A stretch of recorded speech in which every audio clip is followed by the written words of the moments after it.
गोविन्दाय नमो नमः। श्रीकृष्णाय नमो नमः। नारायणाय नमोस्तुते।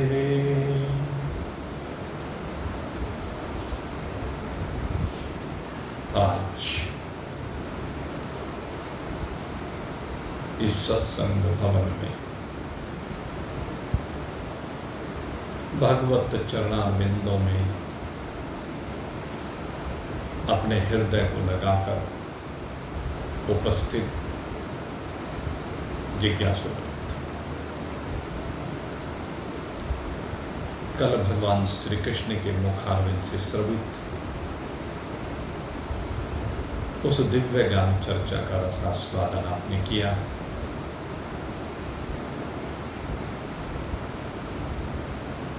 जो अध्यात्म विद्या से संबंध रखता है। ये तो संसार में अनेक विद्याएं हैं, लेकिन संतों, ग्रंथों, भगवंत ने कहा है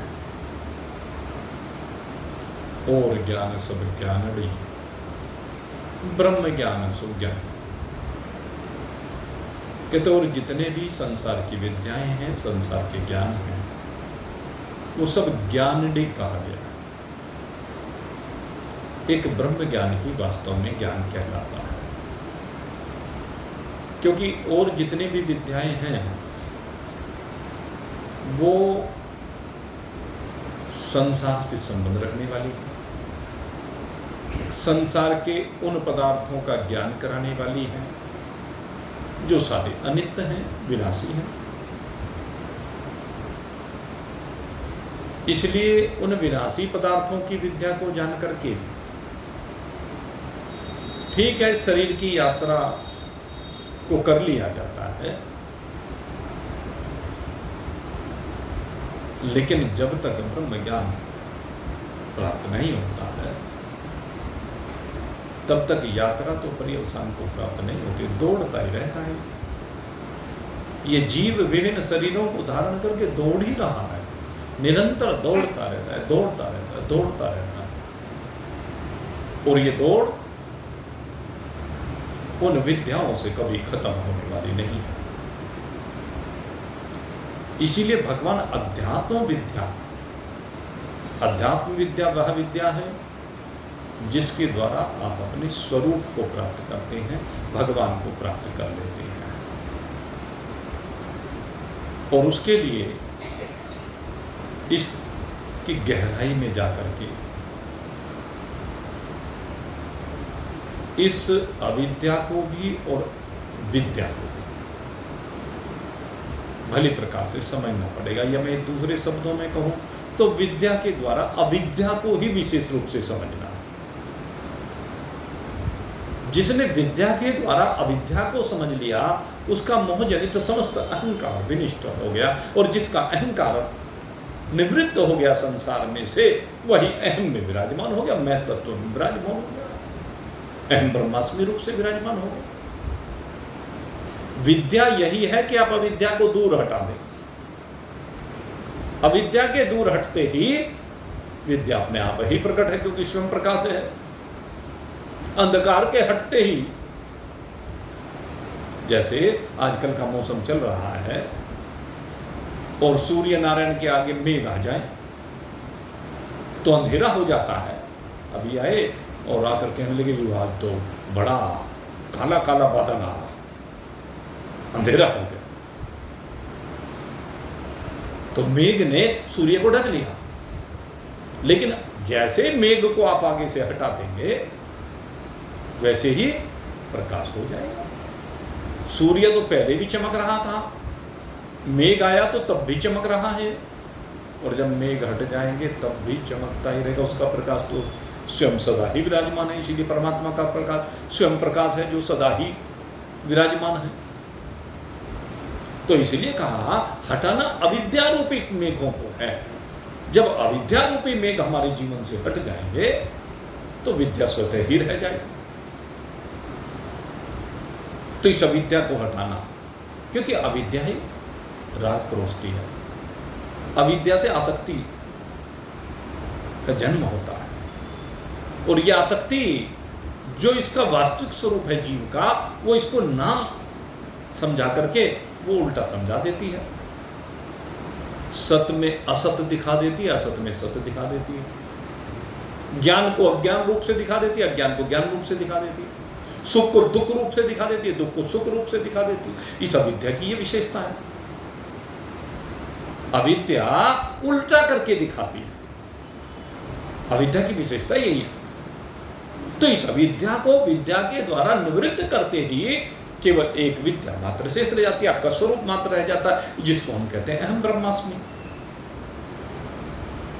और इसी को समझाने के लिए कल आपको थोड़ा सा चर्चा प्रारंभ की गई थी आपके सम्मुख, और उस चर्चा में बताया गया कि स्थूल शरीर तो यहीं पर रह जाने वाला है, इसमें से निकल करके जाता है सूक्ष्म और कारण शरीर। वो दोनों भी शरीर ही हैं, वो दोनों भी विनाशी हैं, वो दोनों भी अनित्य हैं, लेकिन उन दोनों की उत्पत्ति किस प्रकार से होती है, उनका कार्य क्या है, इसके ऊपर चर्चा चल रही थी। और चर्चा के चलते हुए आपको जब सूक्ष्म शरीर को परिभाषित किया जा रहा था तो बताया गया था कि 5 ज्ञानेंद्रिय और 5 कर्मेंद्रिय, 5 ज्ञानेंद्रिय और 5 कर्मेंद्रिय, उनका एक अधिभूत रूप है, एक अधिदेव रूप है। आज एक तीसरी बात उसमें और सम्मिलित कर रहा हूं।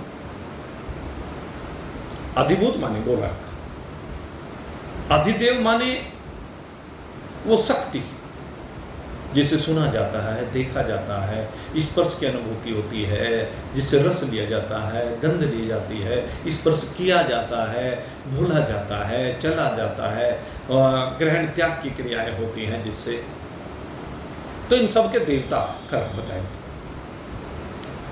इन देवताओं को बताते हुए 10 दिक्पाल, कानों के देवता, वायु देवता त्वचा के, आंखों के सूर्य देव, रसना के वरुण देव, नासिका के अश्विनी कुमार, वाणी का अग्नि, हाथ के इंद्र, पैरों के वामन, उपस्थुदा के यमराज और प्रजापति। इन देवों का वर्णन कर आपके सामने किया, और इन देवों का वर्णन करने के बाद एक तीसरी बात आज आपको बताता हूं। एक गोलक है, एक गोलकों के माध्यम से सुनने वाला है, इन गोलकों के अंदर बैठा हुआ, जिसको हमने देवता कहा है। देवता का एक समष्टि रूप होता है, एक व्यष्टि रूप। समष्टि रूप माने जो व्यापक रूप है, और व्यष्टि रूप माने जो आपके कानों में बैठा है, आंखों में बैठा है, त्वचा में बैठा है, ये व्यष्टि रूप है उसका, जो सब इन सब विषयों को ग्रहण करता है। लेकिन उसके अंदर ग्रहण करने की शक्ति कहां से आती है? अब तीसरी बात यह है, पहला रूप अधिभूत हुआ, दूसरा रूप अधिदेव हुआ, और तीसरा रूप कौन सा होता है? कहते हैं ये अधियज्ञ होता है। अधियज्ञ कौन है? अधियज्ञ अहमेवत्र देहे दे धृतांबरा। भगवान ने कहा कि अधियज्ञ रूप मैं ही हूं। अधियज्ञ ईश्वर ही है, और ईश्वर कहते सब जीवों के हृदय में बैठा हुआ है। ईश्वर है सर्वभूतानां हृदय देशे तिष्ठति। ईश्वर सब देखोगे सब जीवों के हृदय में बैठा हुआ है, और हृदय में बैठ करके क्या करता है? ईश्वर हृदय में बैठकर क्या कर रहा है? कहते जो देवता है ना, जिन विषयों को ग्रहण कर रहे हैं, कहते हैं इनके अंदर ये सारे कार्य करने की शक्ति ये देवता। तो ये देवता ईश्वर से शक्ति प्राप्त करते हैं, और ईश्वर से शक्ति प्राप्त करके अपने धर्मों में इन इंद्रियों को, इन गोलकों को रद्द कर देते हैं। तो 3 भाव हुए, अधिभूत, अधिदेव और अधियज्ञ। ये तो पहले मैंने ज्ञानेंद्रिय कर्मेंद्रियों की बात की, उसके बाद प्राणों की बात चल रही थी, और प्राणों की बात करते हुए आपको बताया गया कि प्राण का कार्य क्या है? श्वास और प्रश्वास की क्रिया। प्राणों का कार्य है खाने और पीने की क्रिया। प्राण का दूसरा जो भाग होता है वह अपान कहलाता है, जिसका काम पचाने का है और त्याग का है। तीसरे समान नाम का प्राण होता है, इसका तीसरा विभाजन। वो समान नाम का जो प्राण होता है वो वितरण की व्यवस्था वो करता है, जिस तत्व को जहाँ जहाँ शरीर में भेजना होता है। जैसे आप चिंतन कीजिए, किसी के सिर में दर्द है और आपने सिर के दर्द की गोली ली, एक गोली सर के दर्द के लिए डिस्प्रिन ली, तो डिस्प्रिन क्या है, कहाँ जाके असर करती है, आपके सर में ही असर करती है, सर का दर्द आपका दूर हो जाता है। ऐसे ही मान लीजिए किसी के अंगों में कहीं पर दर्द है तो कोम्बी फिल्म ले ली, और कोम्बी फिल्म लेते ही कहने जी सब अंगों का दर्द, जिसके जहाँ भी दर्द होता है वो दूर हो जाता है। तो वे दवाइयाँ अपना प्रभाव पहुँचा देती हैं उस अंग में। तो इसी प्रकार से यहाँ पर इन प्राणों की बात है। ये समान नाम का जो प्राण है, इसका काम है सब एलिमेंट्स को, जितने भी हैं हमारे, विटामिन हो, प्रोटीन हो, खनिज हो, लवण हो, वसा हो, ये जितने भी प्रकार से हम जो चीज़ आगे, उनमें भी फिर आगे भाई कैल्शियम है, मैग्नीशियम है, फास्फोरस है, सिल्वर है, गोल्ड है, सब चीज़ें हैं शरीर के अंदर। जिन चीज़ों से मिलकर धरती बनी है उन्हीं चीज़ों से मिलकर के शरीर बना है। इस शरीर में सोना भी है भाई, इस शरीर में चांदी भी है भाई। अगर आप टेस्ट कराओगे वो मात्रा कितनी है वो एक अलग बात है। और एक चीज़ और आपको बता दूं, रेशो, जिस रेशो में जो पदार्थ संसार में विराजमान है, धरती पर विराजमान है, ये समझ लो उसी रेशो में इन जीवों के शरीरों में विराजमान है। जो पिंडे सो ब्रह्मांड, क्योंकि उन्हीं से तो बन रहा है शरीर, अलग से क्या बनेगा। यह जरूर हो सकते है कि प्रकृति के अधीन, क्षेत्र के अधीन होकर के कहीं पर किसी चीज़ की प्रधानता ज़्यादा है, कहीं पर किसी चीज़ की प्रधानता ज़्यादा है, या किसी की कमी ज़्यादा, वो अलग हो सकता है। लेकिन है सारी चीज़ें सबके अंदर। कोयला भी है भाई, अगर कोयले की खाने हैं, जैसे कोयले की खाने ऐसे इसमें भी है भाई, पत्थर भी है। पथरियाँ तो बन जाती है, आपने पथरियों को तो साक्षात सबने देखा ही है? पथरियाँ तो किसी की गुर्दे में बन गई, गुर्दे की तो निकल भी जाती है, और वो पित्त की थैली में किसी के हो जा तो निकलती भी नहीं भाई, उसका तो ऑपरेशन ही कराना पड़ता है, पित्त की थैली को निकलवाना पड़ता है आखिर। तो पथरी तो आप देखते ही हैं, और हल्की हल्की तो सबके शरीरों में होती है, लेकिन वो चूंकि निकलती रहती है, घुलती रहती है, वो इस तरह की होती है कि उनका पता नहीं चलता। तो खैर, समान रूप से वितरण का कार्य है, और ये समान रूप से वितरण के कार्य में व्यान वायु आकर के सहयोग करता है, जो नस नाड़ियों में रक्त के प्रवाह को बनाता है। रक्त के माध्यम से ही सभी चीज़ें शरीर के अंदर इधर उधर वितरित होती है। और पांचवा प्राण उदान नाम का प्राण बताया। उस उदान नाम का प्राण वो जोड़ों में वास करता है, और वही अंतकाल में इस शरीर को बाहर निकाल कर ले जाता है। तो ये चर्चा। अब सूक्ष्म शरीर के अंतर्गत अब सबसे मुख्य जो सूक्ष्म शरीर का जो सबसे मुख्य अवयव है उसको कहते हैं अंतःकरण। और आपकी जानकारी के लिए बात होती है, जो अंतःकरण है ना, कई मत तो ऐसे हैं, कई संप्रदाय तो ऐसे हैं, इस अंतःकरण को ही बस जीव मान लेते हैं या आत्मा मान लेते हैं। इसमें चूंकि जो मन है ना, सबसे भयंकर ये है भाई, ये मन जो है ये सदा चलायमान है, सदा अपनी कलाएं बदलता है। और इसको आप प्रत्यक्ष देख सकते हैं पूरे जीवन में। और पूरे जीवन की क्या बात करूं मैं, एक दिन की दिनचर्या देख लो, मन एक ही दिन में कितने प्रकार की वृत्ति से संयुक्त होता है। मन की कला क्षण क्षण में बदलती है। जिस प्रकार से चंद्रमा की कला क्षण क्षण में बदलती है, चंद्रमा एक क्षण के लिए भी एक जैसा नहीं रहता, उसके ऊपर सूर्य का जो प्रकाश है वो हर क्षण बदलता है। उसी प्रकार से मन है, इसीलिए मन का देवता चंद्रमा को ही माना है, मन के अंदर चंद्रमा का ही वास माना है। ये चंद्रमा का गुण है, चंचलता। ये मन इतना चंचल है। इसी बात को अगले श्लोक में भगवान समझा भी रहे हैं। अगला जो श्लोक है इसी से जुड़ा हुआ है, इसलिए मैं साथ साथ उस श्लोक को भी आपके सामने रख देता हूँ, क्योंकि मन की बात चल रही है और यहाँ पर मन ही सबसे बड़ा अवयव है भाई। क्या कहते हैं, श्रोत्रम चक्षुः स्पर्शनम च रसनम घ्राणमेव च अधिष्ठाय मनश्चायम अधिष्ठाय मनश्च अयम। गौर करना, अधिष्ठाय मनश्चायं विषानुपसेवते। कहते हैं इंद्रियों को तो खाम में बदनाम किया जा रहा है। याद देखो, श्रोतम, श्रोतम माने सुनने वाले, कान, चक्षु, स्पर्शनम, त्वचा, रसनम, घ्राणरेव, नासिका, ये पांचों आ गई ना ज्ञानेंद्रिय। और कहते हैं इनके माध्यम से, ये कह लें, आंख रूप को देखती है, कान शब्द को सुनते हैं, त्वचा स्पर्श को ग्रहण करती है, रसना रस को लेती है, नासिका गंध को लेती है। कहने के बदनाम कर रहा है, ये कुछ नहीं करती। कौन करता है? कहते हैं अधिष्ठाय मनश्चायम, इन सब का कौन बैठा है बॉस? मन है। अधिष्ठाय मनश्चायम, इन सब का बॉस तो मन है, इन सब का राजा तो मन है, इन सब का मालिक मन है। और कहते हैं ये मन ही मनश्चायम विषानोपसेवते है, विषयों का सेवन तो ये करता है भाई, और कोई नहीं करता। आप देख लीजिए, कोई भी चीज हो, जानकारी किसे होती है सारी? कान ने जो शब्द सुना, अब विचार करना जरा सा यहां, कान के शब्द को सुनने वाला, आंख के रूप को देखने वाला, एक ने रूप को देखा, एक ने कान से शब्द को सुना, कौन है वो? वे दो हैं कि एक है? विचार कीजिए। रसना के माध्यम से विभिन्न खाद्य पदार्थों का जिसने रस लिया, खाद्य पदार्थ भी भाई वो 4 प्रकार के होते हैं ना जिससे।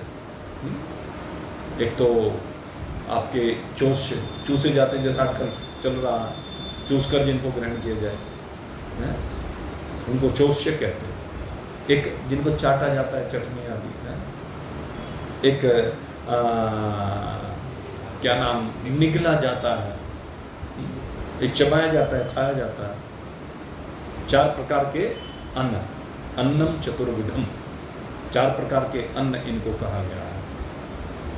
तो उनका जो स्वाद ले रहा है, कौन ले रहा है? किसको पता चलता है कि ऐसा है? अजी मुझे ही पता चलता है। अच्छा, फलाने ने कुछ कहा, वो किसको पता चला? जी मुझे ही पता चला, मुझे फलाने ने कह दिया। अच्छा, कोई तूने जो है नज़ारा देखा संसार का, कि किसने देखा? वो नहीं, मैंने ही देखा। तो जिसने नज़ारे को देखा, जिसने शब्दों को सुना, जिसने रस को लिया, जिसने गंध को लिया, जिसने स्पर्श को अनुभव किया, वो एक है कि अनेक है? विचार ये कर। यहाँ भगवान ये समझाने, अधिष्ठाय मनश्चायम विषानुपसेवते है, कि इन सबका अधिष्ठान मन है। शब्द स्पर्श रूप रस गंध को ग्रहण करने वाला, इनकी जानकारी करने वाला, इनके भोग को लगाने वाला, जानकारी करने वाला भी और भोग को लगाने वाला भी मन ही है। ये सबसे भयंकर है भाई, इसीलिए मैं बार बार कहता हूं।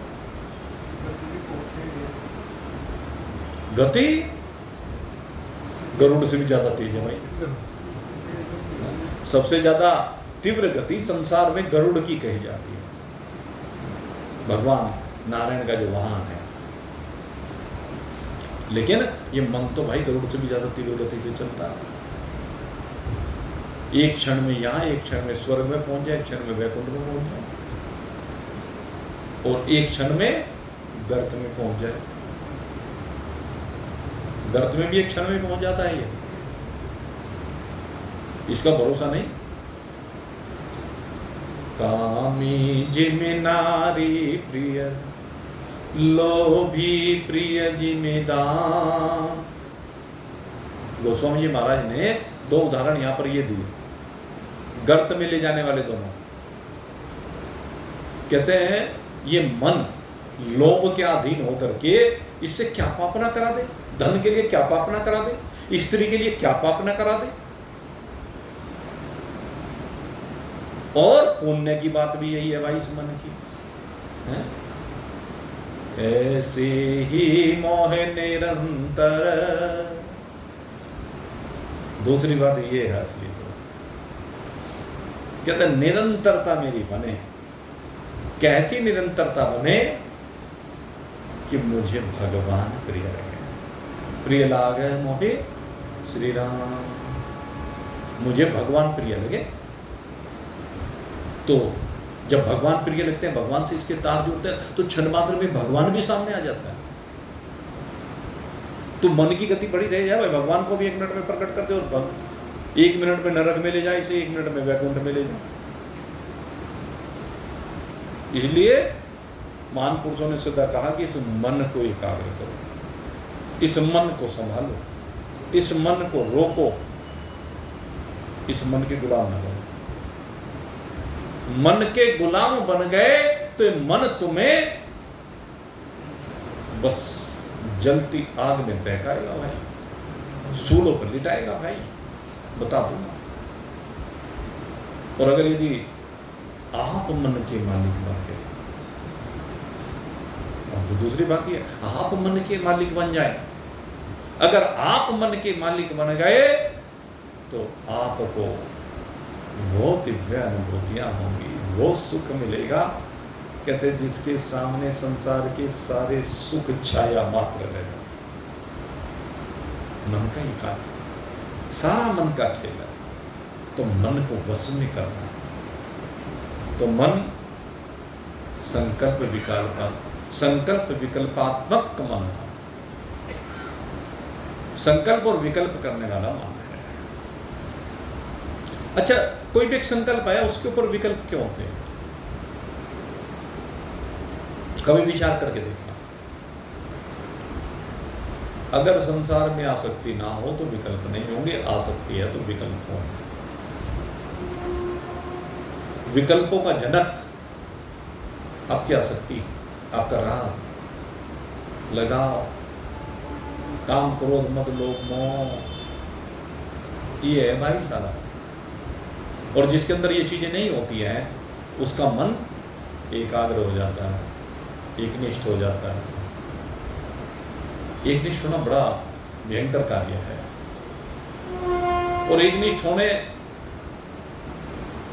के बारे में कहा गया है कि जरूर होना चाहिए। जब तक ये जीव एकनिष्ठ नहीं होता, जब तक धक्के खाते रहता है, तब तक इसका प्रभु से मिलन नहीं होता है।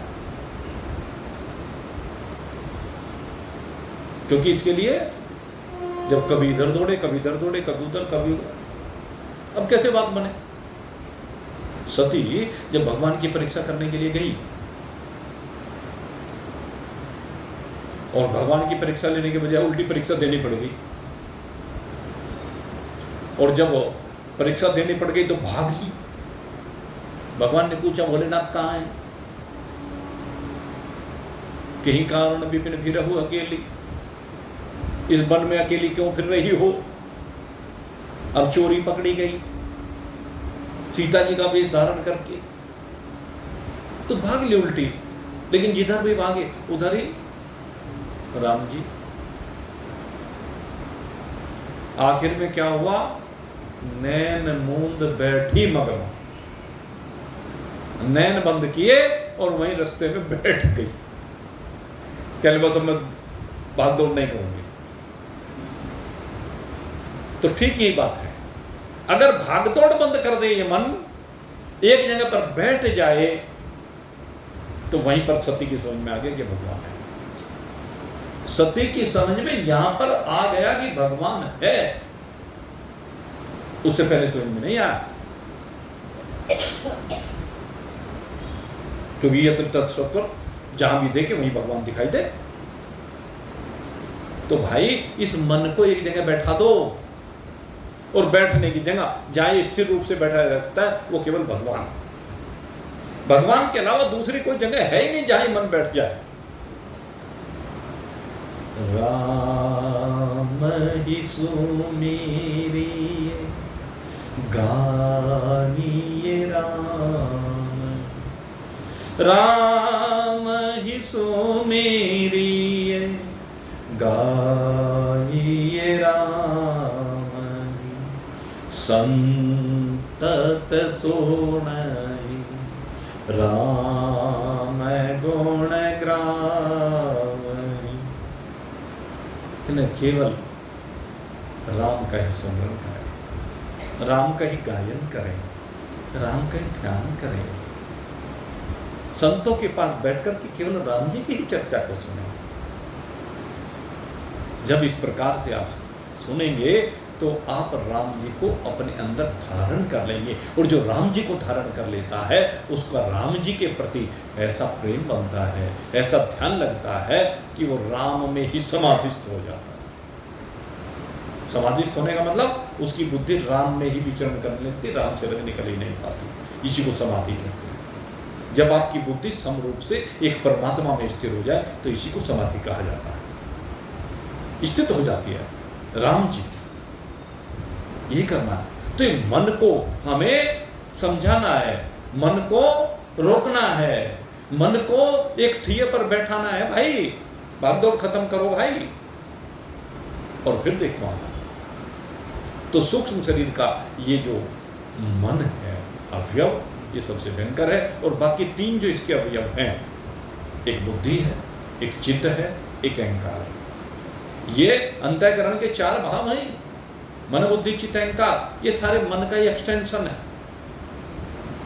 क्योंकि मन से ही आगे इनका, जैसे मैंने कहा ना, प्राण का एक्सटेंशन क्या हुआ, प्राणापान उदान समान व्यान, और उसमें 5 उपप्राण भी होते हैं। एक चीज और बता दूं आपको, 5 प्राण के साथ नाग, कूर्म, करकल, देवदत्त, धनंजय, 5 उपप्राण भी होते हैं। तो ऐसे इस मन में से 3 तत्व ये भी निकले, बुद्धि चित्त और अहंकार।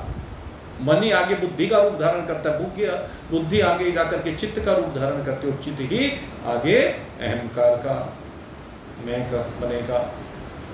ये सारा का सारा खेल इस अंतःकरण रूपी मन का है। तो इस प्रकार से यहां से क्या होता है, वायुर्गंध निवासियात। जैसे वायु गंध को ग्रहण करती है, ऐसे ही सूक्ष्म शरीर को कौन ग्रहण करता है, कहते जीव।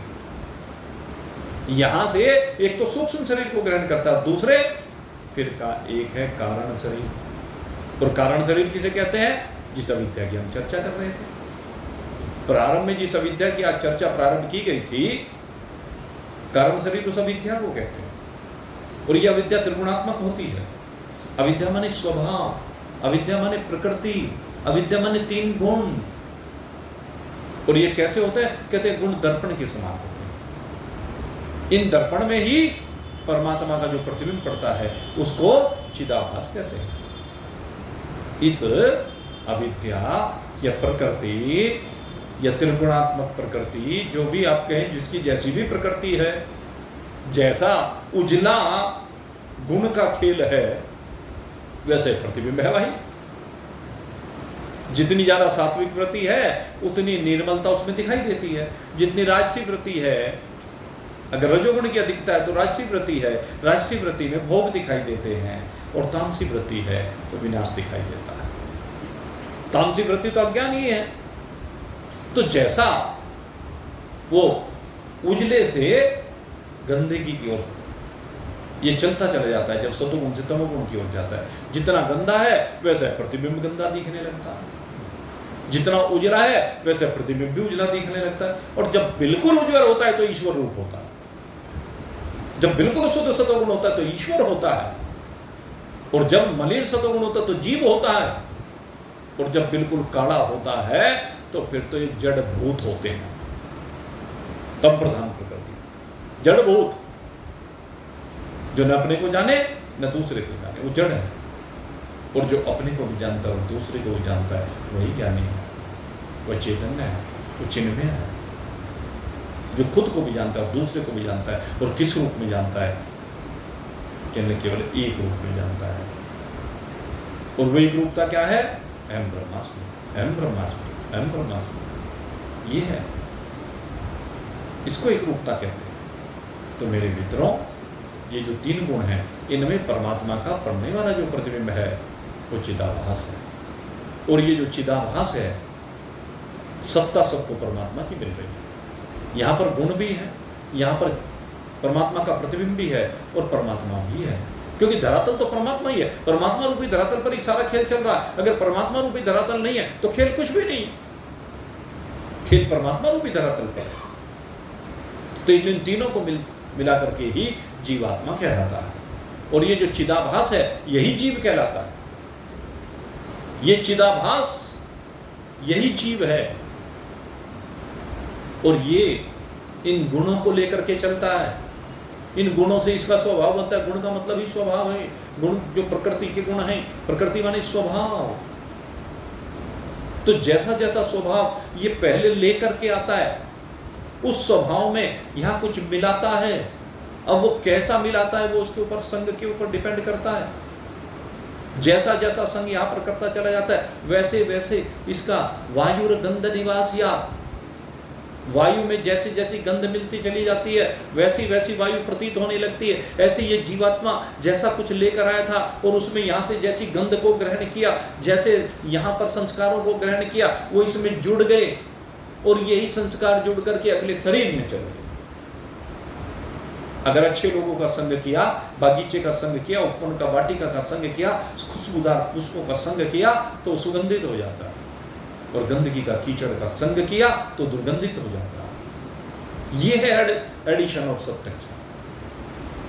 क्या ऐड किया हमने, ये विचार करने के बाद जो सत्संगी होते हैं वो तो क्या ऐड करते हैं, परोपकार को ऐड करते हैं पहले नंबर पर, दूसरे भक्ति को ऐड करते हैं, और तीसरे नंबर पर वैराग्य को ऐड करते हैं, और चौथे नंबर पर ब्रह्म ज्ञान को ऐड करते हैं। ये सत्संगियों की बात होती है। और जो कुसंगी होते हैं वो काम को ऐड करते हैं, क्रोध को ऐड करते हैं, लोभ को ऐड करते हैं, मद मात्सर्य राग द्वेष हिंसा को ऐड करते हैं, और इसलिए वो घोर नरकों में जाते हैं, उनका पतन होता है।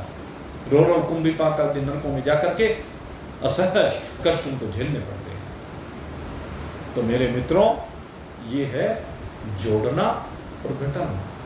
अब जब यहाँ पर इस मनुष्य शरीर में आए हैं तो भगवान ये कहते हैं कि बड़े भाग्य से मैंने तुझे मनुष्य का शरीर दिया। जब बड़े भाग्य से मनुष्य का शरीर दिया तो इसमें कुछ अच्छा जोड़ करके जा, और ऐसा अच्छा जोड़ करके जा कि फिर यहाँ आने जाने की बात ही खत्म हो जाए, जिससे फिर यहाँ दुखों की बात खत्म हो जाए, जिससे फिर तेरा जीवन आनंद में ही रहे, जिससे तेरी यात्रा, ये जो भटकाव की यात्रा है, ये समाप्त तो हो जाए। भगवान ये समझाना चाह रहे हैं कि तू जोड़ करके जा अच्छाई को, और समाप्त करके जा बुराई को। लेकिन जो यहाँ से अच्छाई को खत्म करके बुराई को जोड़ कर जाता है, वही तो भाई ये कुकर सुकर इन्हीं को बनना पड़ता है। ये कुकर सुकर, ये कीट पतंग, ये मच्छर मक्खी, ये मछलियाँ, जो भी कहिए आप, ये अनेक प्रकार के जो जीव है ये इन्हीं को बनना पड़ता है। अन्यथा तो यहाँ से ऊपर की ओर जाता है। परोपकारी है तो स्वर्ग में जाता है। उसके बाद जिसने भक्ति की है और भक्ति के द्वारा विभिन्न भगवान के स्वरूपों को प्रसन्न किया है और अपने अंदर शक्ति का संचार किया है, वो सिद्ध बन जाते हैं। अनेक सिद्ध जो होते हैं, सिद्ध किसे कहते हैं, यही तो है जिनके पास शक्ति आ जाती है। आप बहुत बार दृष्टांत सबके जीवन में हो सकता है, किसी को मिले भी हों। आज भी हमने एक वो सुना है कि हमने ऐसे महात्मा को देखा, इतना लंबा थोड़ा शरीर था, जो चाहे वो कर देता था। तो ये क्या है, सिद्ध। सिद्ध का मतलब क्या है, किसी सिद्धि को प्राप्त कर लिया, अर्थात किसी शक्ति को प्राप्त कर लिया, यही तो है। तो वे कहा जाते हैं महज जने तपह लोक में जाते हैं। आगे ब्रह्मा जी तक के लोग तक कर सकते हैं, लेकिन यहाँ भी यात्रा का आवागमन बंद नहीं होता। छिने पुण्य मृत्यु लोक विशंति, फिर से यहाँ जाना पड़ता है, क्योंकि जितना जमा में से खाते चले जाएंगे, धीरे धीरे जमा पूंजी घटती चली जाएगी भाई। जब मूल घटेगा तो एक दिन जीरो हो जाएगा, जब रोज मूल में से ही खाएंगे। नियम तो क्या है, जो मूल है मूल में कुछ जोड़ लें, और जो जोड़ा उससे कुछ खर्च कर लिया, कुछ मूल को बढ़ा दिया, वही तो सुखी है। ये संसार हाट बनिए की, ये संसार हाट बनिए की, सब जग सौदे आयो। ये संसार हाट बनिए की, सब जग सौदे आयो। चातुर माल चोगना कीनो, चातुर माल चोगना कीनो, मूरख मूल गवायो। भजन बिनु बाबरे तूने, हीरा सा जन्म गवायो रे। भजन बेनु बावरे। भाई सेठ बनने की जरूरत है। देखो सेठों का काम यही तो होता है, वे सेठ इसीलिए तो बनते हैं। कहते जो पूंजी उन्हें अपने विरासत में मिली है, मान लीजिए बाप ने 1 लाख रुपए की संपत्ति छोड़ के गया, 1 करोड़ की संपत्ति छोड़ गया, कुछ भी कह लीजिए, क्योंकि लाख की तो कोई वैल्यू रही नहीं भाई। 1 लाख रुपए तो वैसे खड़े चुटकी बजाते खर्च हो जाते हैं, पता भी नहीं लगता। इस तरह की स्थितियां हो गई। लेकिन मान लीजिए कोई बाप 1 करोड़ रुपए की संपत्ति छोड़ के गया, अब बेटे ने व्यापार किया और व्यापार करने पर वो हर साल 1 लाख से 10 लाख रुपए कमाता है। अब 10 लाख रुपए उसने कमाने शुरू किए, 5 लाख खर्चे में ले लिए घर के और 5 लाख बढ़ा दिए, तो 1 करोड़ 5 लाख हो गए। तो धीरे धीरे करके हर साल बढ़ते चले गए। तो सेठ तो वही है जो बढ़ाता चला जाए। और एक कौन होते हैं जो बाप के माल को उड़ाते हैं, हर साल 1 करोड़ में से 5 लाख उड़ा दी। शराब पी गया, जुआ खेल गया, सट्टा खेल गया, इधर उधर, बस क्या कहें, दुनिया भर के भी था, उन्होंने नाश कर दिया। तो क्या होगा आखिर में? 10-20 साल में सब जयराम जी की हो जाएगी, 0 बटा लड्डू। तो ये विनाश करना है। तो यही बात यहाँ कह रहे हैं, यही तो कर्मों का लेखा जोखा है, ये सारा खेल है।